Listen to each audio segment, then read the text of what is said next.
নাগরিকত্ব পাওয়া যাবে এই কথার কোনো মূল্য নেই,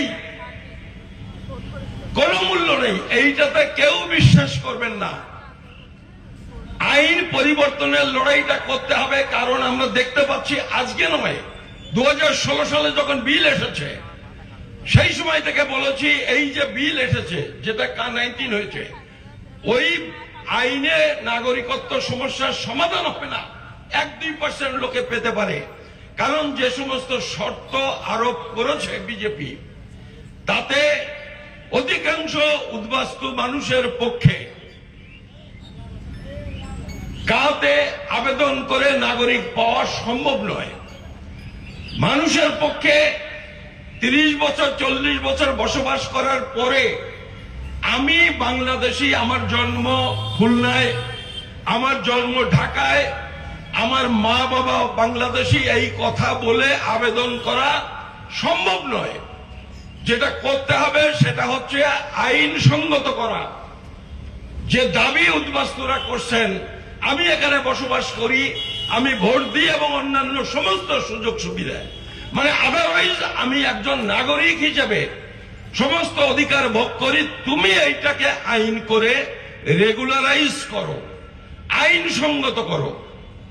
ফলে এই দাবিটাই আমাদের আজকে করতে হবে। আর যারা এখানে এসেছেন প্রত্যেককে বলবো, নানান রকম ফ্রডুলেন্ট কাগজপত্রের আশ্রয় নেবেন না। যার যা কাগজ আছে তাই জানিয়ে তাই দিয়ে আপনি এসআইআর এ আবেদন করুন। আপনার নাম যদি নাও ওঠে, হিয়ারিং এর পরেও যদি না ওঠে, লড়াই করে সেটাকে আদায় করতে হবে। কিন্তু মিথ্যে জাল জুয়োচুরি করে অনেক রকমের সমস্যায় জড়িয়ে যেতে পারেন, সেইটা করবেন না। এবং প্রত্যেকে যার কোনো কাগজ নেই তিনিও কিন্তু ফর্ম যদি আপনার নামে এসে থাকে আপনি আবেদন করুন। এই কথাগুলো বলে আপনাদের কাছে আবেদন জানাবো, বিজেপি নানান রকমের ধোঁকা দেওয়ার চেষ্টা করছে, সেই ধোঁকাতে আপনারা পা দেবেন না। এখানকার যে রাজ্য সরকার, তৃণমূল কংগ্রেসের যে সরকার, তারাও কিন্তু উদ্বাস্তুদের নাগরিকত্ব যাতে পান, নাগরিক আইন পাল্টাবার যে স্পষ্ট কথা সেটা বলছেন না। তারাও কিন্তু এদিক ওদিক করে যেটা করছেন তার সাথে বিজেপির যে ধোঁকাবাজি, তার সঙ্গে কার্যত তেমন কোনো পার্থক্য নেই। তারাও মানুষকে বোকা বানিয়ে তাদের সমর্থন ধরে রাখার চেষ্টা করছেন। ফলে এই অবস্থাটা আপনারা মাথায় রাখুন, অত্যন্ত কঠিন সময়। পশ্চিমবঙ্গে দুটো বড় দলই আপনার বিরুদ্ধে নানান রকমের ষড়যন্ত্র করে যাচ্ছে। এর মধ্যে দিয়ে এই পথ কেটে আপনাকে বেরোতে হবে। শুধু আবেগ দিয়ে এই সমস্যা থেকে বেরোনো যাবে না। এই সমস্যা থেকে বেরোতে গেলে আইনের বিভিন্ন দিক পুঙ্খানুপুঙ্খ বলে ভাবে জানতে হবে। বিশেষ করে যারা বক্তৃতা করবেন, যারা মানুষকে বোঝাবেন, তারা যেমন খুশি তেমন গো অ্যাজ ইউ লাইক, এই গো অ্যাজ ইউ লাইক করে কিন্তু এই সমস্যা মিটবে না, অন্যান্য বিভিন্ন সমস্যা মিটতে পারে। এখানকার আইনের সমস্যা, আইনটা ভালো করে বুঝে মানুষকে বলতে হবে যাতে মানুষ সঠিকটা বোঝেন। আমি এই কথাগুলো বলে আপনাদের সবাইকে আমার নমস্কার, ভালোবাসা জানিয়ে আমার বক্তব্য শেষ করছি। জয় শ্রী হরিগুরুচাঁদ। ধন্যবাদ। দীর্ঘদিনের উদ্বাস্তু আন্দোলনের যিনি নেতৃত্ব দিতেন সুকৃতি রঞ্জন বিশ্বাস, আমি তাকে ধন্যবাদ জানাই আমাদের মতো সমাজের পক্ষ থেকে। এইবার উত্তর 55 গ্রাম থেকে এসছেন দিলীপ বিশ্বাস, আপনি একটু মঞ্চে আসবেন। বিশেষ অনুরোধ, সঞ্চয় সরকার, ডক্টর সঞ্চয় সরকার, আপনাকে মঞ্চে আসবার জন্য অনুরোধ করছি। দক্ষিণ 24 পরগনা নেতৃত্ব ডক্টর সঞ্চয় সরকার, আপনাকে মঞ্চে আসবার জন্য অনুরোধ করছি। এবার আমাদের সামনে খুবই সংক্ষেপে মুফতি নিজামুদ্দিন কাশেমি হুগলি থেকে এসেছেন, তিনি আলোচনা করবেন। আমাদের যেহেতু দেরি হয়ে গেছে তাই সময়ের দিকে একটু লক্ষ্য রাখবেন, একেবারে সংক্ষেপে বলবেন।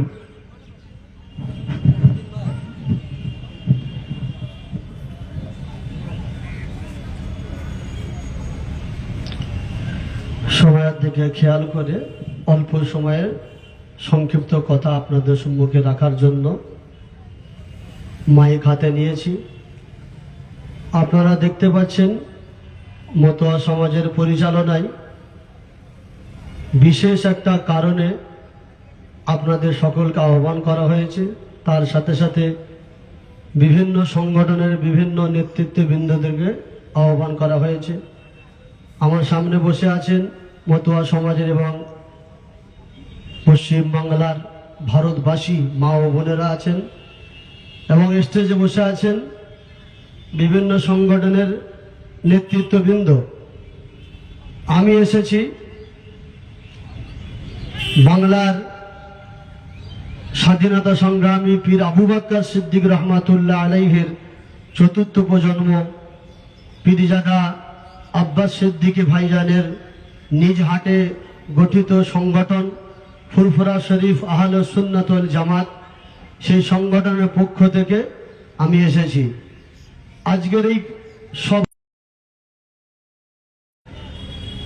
এদেশ নিশ্চয়ই সকলে জানেন, এদেশ ভ্রাতৃত্বর দেশ, হিন্দু মুসলিম জৈন খ্রিস্টান সর্বধর্মের মানুষের দেশ। এ দেশ স্বাধীন করার পিছনে কোন ধর্মের একার অধিকার তাদের অবদান আছে তেমনটা না, সর্বধর্মের মানুষের অবদান এ দেশে আছে। আর এ দেশে একটা সংবিধান আছে, যে সংবিধান ডাক্তার বি.আর. আম্বেদকর, বাবা সাহেব আম্বেদকর যে সংবিধান রচনা করেছেন, সেই সংবিধানের লিখে দিয়েছেন এই দেশে সমস্ত ধর্মের মানুষের পূর্ণ অধিকার আছে, সকলে তারা মাথা উঁচু করে বসবাস করতে পারবে। সেই কারণেই বাংলার জমিনে পীর আবু বকর সিদ্দিক রহমাতুল্লাহ আলাইহি দীর্ঘদিন তিনি একদিকে যেমন ধর্মগুরু ছিলেন, অপরদিকে সমাজ সেবিক ছিলেন। তার একটা নীতি আদর্শই ছিল তাহাফুজে দিন খেদমতে খাল। তাহাফুজে দিন মানে হলো তিনি যে ধর্মের ধর্মগুরু, সে ধর্মের তিনি প্রচার করতেন এবং তার সাথে সাথে মানুষের খেদমত, মানুষের পাশে দাঁড়িয়ে অসহায়ের সাহায্য করে যেতেন। তারপরে তার সন্তানগণেরাও একই কাজ দীর্ঘদিন করেছেন। বর্তমানে তার চতুর্থ প্রজন্ম পীরজাদা আব্বাস সিদ্দিকী ভাইজান এবং পীরজাদা নওশাদ সিদ্দিকী ভাইজান, তারাও দেশ ও দেশবাসীর জন্য সর্ব অবস্থায় তারা কাঁধে কাঁধ মিলে সহযোগিতা করে এসেছেন। আপনারা বিভিন্ন সময়ে সোশ্যাল মিডিয়াতেও নিশ্চয়ই দেখেছেন, আমফান থেকে আরম্ভ করে এবং করোনা লকডাউনের সময় থেকে সব সময় দেখেছি। আজকের যখন ভারতবর্ষে বিশেষ করে পশ্চিম বাংলার মানুষ নাগরিকত্বের জন্য পেরেশান, সকলে একটা পেরেশানির মধ্যে আছে, সেই সময়ে তো তিনি আমাদের সকলের পাশে আছে। তাই আমি তারা সংগঠনের পক্ষ থেকে আপনাদের সকলকে জানাবো, যদি কোনো সমস্যার সম্মুখীন হন অবশ্যই আপনারা আমাদেরকে পাশে পাবেন, এটা নিশ্চিন্ত থাকবেন। কারণ বিগত সময়েতেও ভারতবাসী আমরা একে অপরে কাঁধে কাঁধ লেখা লড়াই করেছি, কিন্তু বড় দুঃখের সঙ্গে বলতে হয় বর্তমানে সময়ে কিছু মানুষ রাজনীতির রুটি শাকার জন্য, তাদের গদি বাঁচাবার জন্য আমাদের মধ্যে একটা বিভাজন তৈরি করার চেষ্টা করছে। হিন্দু মুসলমান এবং বিভিন্ন ধর্মের লড়াই লাগাবার চেষ্টা করছে। আমি আজকে এই মঞ্চে থেকে আমি জানিয়ে দিতে চাই, তোমাদের রুটি শাখা কখনো কামিয়াব হতে পারবে না। কারণ আপনার 100 বছরের ব্রিটিশের রাজত্বকে আমরা ভারতবাসী কাঁধে কাঁধ মিলে নিস্তানাবুদ করে দিয়েছি। আজকেও তোমাদের নাপাক ইরাদাকে আমরা এক জায়গায় সংগঠিত হয়ে অবশ্যই এরা আমরা নিস্তানাবুদ করে ছাড়বো। কি গো, পারবেন না? পারবেন না? করতে হবে, একসঙ্গে সংগঠিত হয়ে আমাদেরকে লড়াই করতে হবে। এ জায়গায় আজকে মঞ্চে আমাদের আসা কোনো ধর্মীয় পরিচয় আমি আসি না। আমি একজন মুসলিম ধর্মের ধর্মগুরু, আমার ধর্মীয় পরিচয় আমি এখানে আসি না। আমি আলেম, আমি ধর্মের আমার কাজ করব। এখানে গুরুজন যারা আছেন তারা না নিজের ধর্মীয় পরিচয় আসেন না, যে যা ধর্ম তারা পালন করবেন। কিন্তু যখন আমরা এক জায়গায় সংগঠিত হব, মানুষ হিসাবে, ভারতবাসী হিসাবে, বাংলাভাষী হিসাবে আমরা এক জায়গায় সংগঠিত হয়ে অন্যায়ের বিরুদ্ধে লড়াই, এদেশে আপনার পীর আবু বকর সিদ্দিক অন্যায়ের বিরুদ্ধে লড়াই করেছে, এদেশে স্বামী বিবেকানন্দ অন্যায়ের বিরুদ্ধে লড়াই করেছে, এবিদে কাজী নজরুল ইসলাম অন্যায়ের বিরুদ্ধে লড়াই করেছে। মনে রাখতে হবে, এ দেশের জন্য সর্বধর্মের মানুষের সমানভাবে অধিকার আছে। সেই জন্য আমরা যখন সংগঠিত হব, এক হয়ে সংগঠিত হতে হবে, তবেই আমরা কামিয়াব হব, তবেই সফল হব, নাতে আমরা কিন্তু কামিয়াব হতে পারবো না। যারা রাজনৈতিক রুটি সেকতে চাইছে তারা চাইবে আমাদের মধ্যে ধর্মের সুরসুরি লাগিয়ে বিভাজন সৃষ্টি করতে। এটা আমাদেরকে পূর্বচনায় পা দিলে হবে না। আমি আশা রাখবো এই ধরনের প্রোগ্রামে আমরা অংশগ্রহণ করার চেষ্টা করব এবং এই সমস্ত দাবি দাবায় আমরা সকলে এক হবার চেষ্টা করব। মনে রাখতে হবে এই সমাবেশ কোনো ধর্মের বিরুদ্ধে নয়, দেশে যে একটা কালা কানুন আইন তৈরি হয়েছে সেই আইনের বিরুদ্ধে। আইনটা তৈরি করেছে কেন্দ্রীয় সরকার, তার নিয়তের মধ্যে অবশ্যই খোট আছে। কেন আমাদের ভোটে যখন তুমি সিংহাসনে বসতে পারলে, আমাদের ভোটে যখন এমপি এমএলএ তৈরি করা গেল, আজকে 30 বছর 25 বছর আপনার 40 বছর ভোট দেবার পরেও নাগরিকত্ব পাবে না, এসআইআর তাদের নাম আসবে না, এটা সম্পূর্ণ কোন রকম ভাবে মেনে নেওয়া যায় না। বড় দুঃখের সঙ্গে আরেকটা কথাই বলতে হয় যে কালা কানুন আপনার কেন্দ্র সরকার তৈরি করেছে, সেই কানুন এসআইআর কে সমর্থন করতে আমার রাজ্য সরকারও পিছনে হাঁটে নাই। তিনিও কিন্তু একদিকে বলছে যে এসআইআর করতে দেবো না, অপরদিকে এসআইআর করার জন্য 90,000-এর বেশি অফিসার দিয়ে সহযোগিতা করেছে, 22,000 কোটি টাকার অধিক অর্থ দিয়ে এসআইআর করার জন্য সহযোগিতা করছে। আমার বুঝে আসছে না আপনারা চাচ্ছেনটা কি, আমার বুঝে আসছে না আপনারা চাচ্ছেনটা কি, অথচ আমার রাস্তায় আন্দোলন করছে এসআইআর করতে দেবো না। আমার মনে হচ্ছে এই পশ্চিম বাংলার সরল প্রাণ মানুষকে বোকা বানানো হচ্ছে। সেই জন্য আমি আপনাদেরকে আহ্বান জানাবো, আপনাদেরকে অনুরোধ করব, আপনারা ঠিক জায়গায় আন্দোলনটা করেন, ঠিক মানুষের পেছনে থাকেন, অবশ্যই অবশ্যই আমরা কামিয়াব হতে পারবো। এখানে আমার ক্ষুদ্র ছোট্ট বক্তব্য ইতি করছি। ভারতবর্ষ জিন্দাবাদ, ভারতবর্ষের সংবিধান জিন্দাবাদ, ফুরফুরা শরীফ আহলে সুন্নাতুল জামাত জিন্দাবাদ, পীরজাদা আব্বাস সিদ্দিকী ভাইজান জিন্দাবাদ। এখানে আমি আমার ক্ষুদ্র বক্তব্য ইতি করলাম। ধন্যবাদ মুফতি নিজামুদ্দিন কাশেমী সাহেবকে। তার মূল্যবান বক্তব্য আপনারা শুনলেন। নিশ্চয়ই আমাদের মধ্যে একটি ঐক্যের বার্তা তিনি দিলেন। আমরা সবাই মিলেমিশে একে অপরের সুখ দুঃখে পাশে দাঁড়িয়ে আমরা সমাধান করব। আমি মঞ্চে আসবার জন্য অনুরোধ করছি শ্রীপতি গোসাই কাটোয়া থেকে এসছেন এবং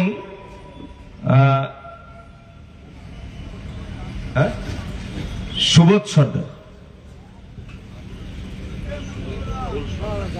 আদিবাসী সম্প্রদায় থেকে আমাদের মধ্যে এসছেন শ্রী সুবল সর্দার, আপনি একটু মঞ্চে আসবেন। আর আমি অনুরোধ করছি পীরজাদা আমিন সাহেব, আচ্ছা পীরজাদা বাইজিদ আমিন সাহেব, আপনিও মঞ্চে আসবেন, আপনাকে অনুরোধ করছি। এরপর আমাদের মধ্যে বক্তব্য দেবেন আমাদের মতুয়া সমাজের মহিলা পরিষদের সভানেত্রী আমাদের সবিতা হালদার মহাশয়া। সবিতা দিকে তার মূল্যবান বক্তব্য রাখবার জন্য আমি অনুরোধ জানাচ্ছি। কারণ আমাদের মধ্যে মাতৃশক্তি হচ্ছে সবচেয়ে বড় শক্তি। মায়েরা মাঠে নামলে সবকিছু জয় হয়, কারণ মায়েরা আমাদের প্রথম শিক্ষিকা, মায়েরা আমাদের বাঁচিয়ে রাখে, গর্বে ধারণ করতে পারে। তাই মায়েদের জয় হোক, মায়েদের হাত দিয়ে আমাদের জয় হোক। জয় হরিচাঁদ, জয় গুরুচাঁদ, জয় শান্তি সত্যভামার জয়, জয় ভক্তবৃন্দের জয়। দেখেন এখানে আইনি সম্পর্কে আলোচনা, মায়েদের উদ্দেশ্যে মায়েরা একটু শুনে যান।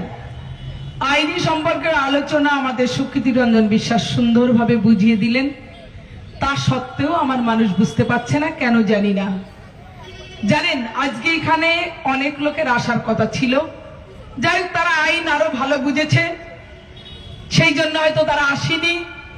আমার হরিগুরু চাঁদ ঠাকুর যেমন এদের টেনে তুলতে চেয়েছিল, যুগে যুগে আমরা অবহেলিত, বঞ্চিত, শোষিত, লাঞ্ছিত সমাজ, সেই সমাজকে টেনে তুলেছিলেন আমার হরিচাঁদ ঠাকুর, আমার গুরু চাঁদ ঠাকুর। পরবর্তীতে আমার বাবা সাহেব সংবিধানে লিপিবদ্ধ করে গেলেন। সেই সমস্ত ক্ষমতা আমাদের খর্ব করা হচ্ছে। দুঃখের বিষয়, বেদনার বিষয়, আজকে আমার সমাজের মায়েদের জন্য যারা লড়াই করছে, সেই মানুষগুলো নিজের স্বার্থে নয় সমাজের স্বার্থে করছে। কিন্তু সেই মানুষ আমাদের কোথায়? বিভিন্নভাবে বিভ্রান্ত, আইনি সমস্যায়, সাধারণ মানুষকে যেভাবে ধোঁকা দেওয়া হচ্ছে জানি না। সবাই আমরা তো এসআইয়ের বিপক্ষে নয়, এসআইয়ের হোক আমরা চাই, কিন্তু টিসিটা সরলীকরণ আর একটু কিভাবে আমার সুকৃতিদা বুঝিয়ে দিলেন। দেখেন আমাদের মানুষগুলোকে কিভাবে আবার বেনাগরিক করবার কৌশল চলছে আমরা বুঝতে পারছি না। এই না বোঝার জন্য আমাদের যে কত বড় ক্ষতি হতে চলবে, আমাদের সন্তান সন্ততিরা সেই জায়গায় পৌঁছাতে পারবে না। আমার হরিচাঁদ ঠাকুর, আমার গুরুচাঁদ ঠাকুর বুঝেছিলেন যে ওরে সাম্যের ধর্ম প্রতিষ্ঠিত হোক সমাজে, জাতিভেদ থাকবে না, ধর্মের ভেদাভেদ থাকবে না, শুধু একটাই ধর্ম থাকবে, মানুষ ধর্ম। যেখানে মানুষ থাকবে সুস্থ, মানুষ সুস্থ জীবন যাপন করতে পারবে, সেই ধর্মের কথা আমার হরিচাঁদ ঠাকুর, গুরুচাঁদ ঠাকুর বলে যাচ্ছেন। মানুষই হচ্ছে ধর্ম, মানুষের সেবা, মানুষের যত্ন, মানুষ যাতে মাথা উঁচু করে বাঁচতে পারে। আজকে দেখুন, আমার বাবা সাহেব যখন সংবিধান লিখেছিলেন তখন নিজের কথা ভাবিনি, নিজের সমাজের কথা ভাবিনি, সবার কথা ভেবেই তো সংবিধান লিখেছিলেন। সেই সংবিধানকে এক এক করে আমার মানুষের যে ক্ষমতাগুলো সেইগুলোকে বাদ দেওয়া হচ্ছে কেন? সংবিধানকে এত পরিবর্তন করা হচ্ছে কেন? আমার সমাজ বুঝতে পারছে না। আজকে যদি মহিলা সংরক্ষণ না রাখতো, কোথায় আমার রাষ্ট্রপতি হতে পারতেন না মহিলা, মুখ্যমন্ত্রী হতে পারতেন না মহিলা, রাজ্যপাল কে, অর্থমন্ত্রী, কোন মহিলা সংরক্ষণ হতে পারতেন না। আমার সমাজের মায়েরা সেই জায়গাটা বুঝতে পারছেন না।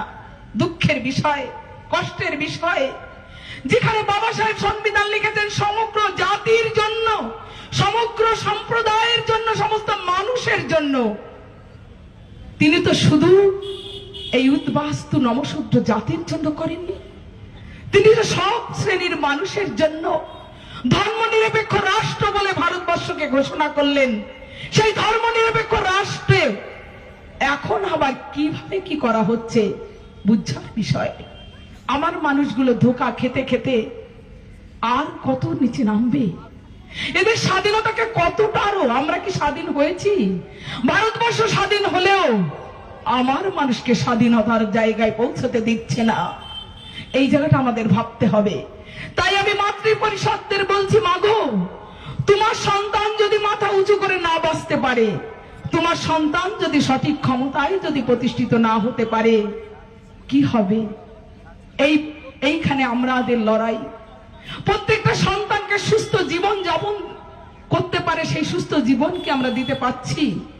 আজকে দেখেন, আজকে আমার মানুষগুলো এখানে যদি ভোরে আমরা আন্দোলন করতাম, আমার গুরুচাঁদ ঠাকুর বলেছে, ওরে শক্তি না দেখালে কেউ করে না সম্মান, শক্তিশালী হতে হলে হও যত্নবান। ভিক্ষায় কখনো ক্ষমতা দেয় না, নিজের ক্ষমতাকে নিজের আদায় করে নিতে হয়। সেই জায়গাটায় আমাদের আসতে হবে। আমাদের কেউ দয়া করবে না, আমরা দয়ার পাত্র হয়ে আর বাঁচতে চাইছি না। আমার হরিগুরুচাঁদ ঠাকুর, আমার বাবা সাহেব যে ক্ষমতা প্রতিষ্ঠা করে গেলেন, সেই ক্ষমতাকে আমরা সঠিকভাবে পাচ্ছি না। আমার কোন সরকারের প্রতি বিরোধ নেই, না কেন্দ্রের বিরোধ, না রাজ্যের কোন সরকারের প্রতি আমাদের বিরোধ নেই, কিন্তু আমাদের যে ক্ষমতাগুলো সেইগুলোকে যেন একটু দেখা হয়, সেইগুলোকে যেন সঠিকভাবে আমার মানুষ পায়, আমার মানুষ পরিষেবা পায়। সেই জায়গাটা দেখবেন, এই মানুষগণ, এই বৃহত্তর একটা সমাজ, এই মানুষগুলো যদি সেই জায়গা প্রতিষ্ঠিত না হতে পারে, চলবে না। আমাদের মানুষ আমাদেরই বুঝছে না কষ্ট, বেদনা, যন্ত্রণার। তাই জানি না আমার এই মানুষগুলো আবার কোথায় চলে যেতে বসেছে। এটা আপনারা ভাববেন। আজকের এই সমাবেশ, যারা দূর দূরান্ত থেকে আমার মায়েরা এসছেন, অনেক দূর দূরান্ত থেকে এসছেন, অনেকে আসতে পারেননি, তাদের উদ্দেশ্য বলি, আগামী দিনে আপনি বুঝুন, চোখ কান খোলা রাখুন। মায়েদের কোনো শিক্ষার কথা কোন যুগের ভগবান বলেনি, একমাত্র হরিচাঁদ ঠাকুর, গুরুচাঁদ ঠাকুর বুঝেছিলেন, মা যদি শিক্ষায় শিক্ষিত না হয়, মাতৃ সমাজ যদি জেগে না ওঠে, কোন সমাজ চলতে পারে না, কোন রাষ্ট্র চলতে পারে না। তাই মাতৃশক্তির শিক্ষার জন্য আমার হরিচাঁদ ঠাকুর, গুরুচাঁদ ঠাকুর নারী শিক্ষার আন্দোলন করে গেছেন। সেই নারী শিক্ষার আন্দোলনে আজকে আন্দোলিত হয়ে ওই দ্রৌপদী মুর্মু রাষ্ট্রপতি হয়েছে, মমতা বন্দ্যোপাধ্যায় মুখ্যমন্ত্রী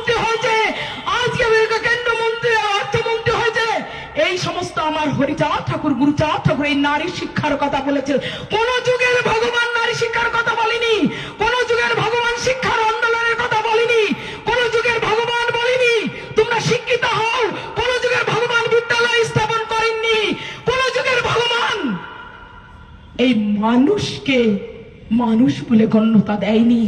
তাই যদি দিত তাহলে এতদিন পরে কেন 200 বছর আগেও আমার সমাজ মানুষ শিক্ষিত হতে পারেনি, আমার সমাজের মানুষ মেরুদণ্ড হয়ে দাঁড়াতে পারেনি?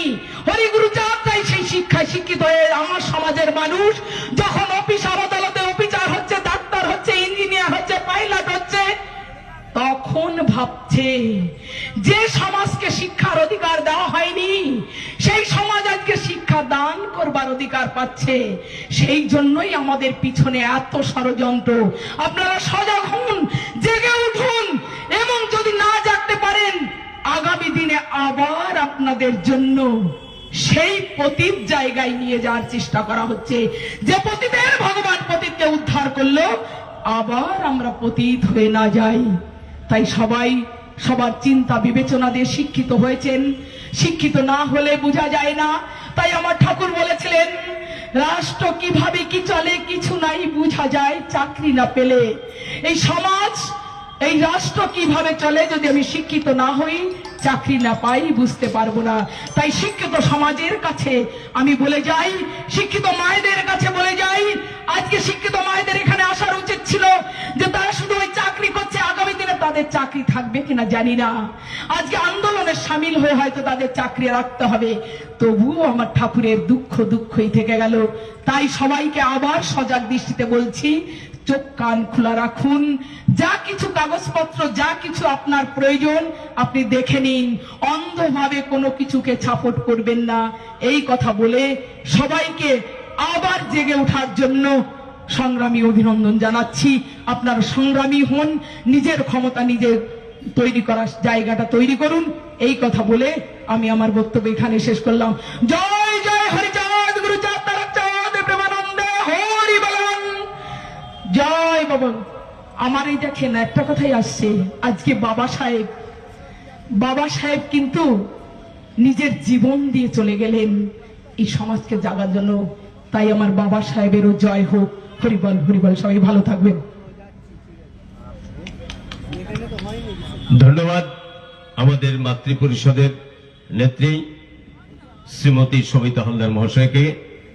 তিনি তার মূল্যবান বক্তব্য রাখলেন এবং মায়েদের উদ্দেশ্যে তাদের সামনে কি কর্তব্য বললেন খুব সুন্দর করে। এরপরে দূর থেকে এসেছেন আমাদের শ্রীপতি গোসাই নাকি, হ্যাঁ, পূর্ব বর্ধমান কাটোয়া থেকে। আপনি এক দু কথার মধ্যে সমর্থন জানিয়ে যান।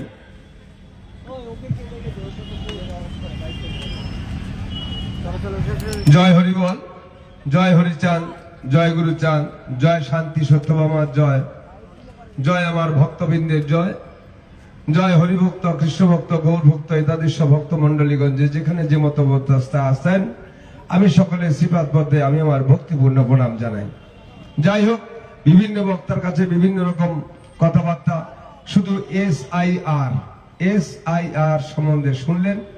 আমি তো ছোট মানুষ, আমি শিক্ষাগত যোগ্যতাও কম, আমার আধ্যাত্মিক চেতনাও কম, তাই তবু আপনাদের সুবাদে, মা বাবাদের আশীর্বাদে আজকে এখানে এসে উপস্থিত হয়েছি।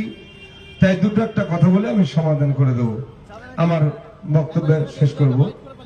আপনারা জানেন যে এই যে কালা কানুন, আমি দেখলাম, আমি একদিন ঠাকুরনগরে গেলাম, আমাকে বললো যে আপনি হিন্দু কার্ড করেছেন। আমি বললাম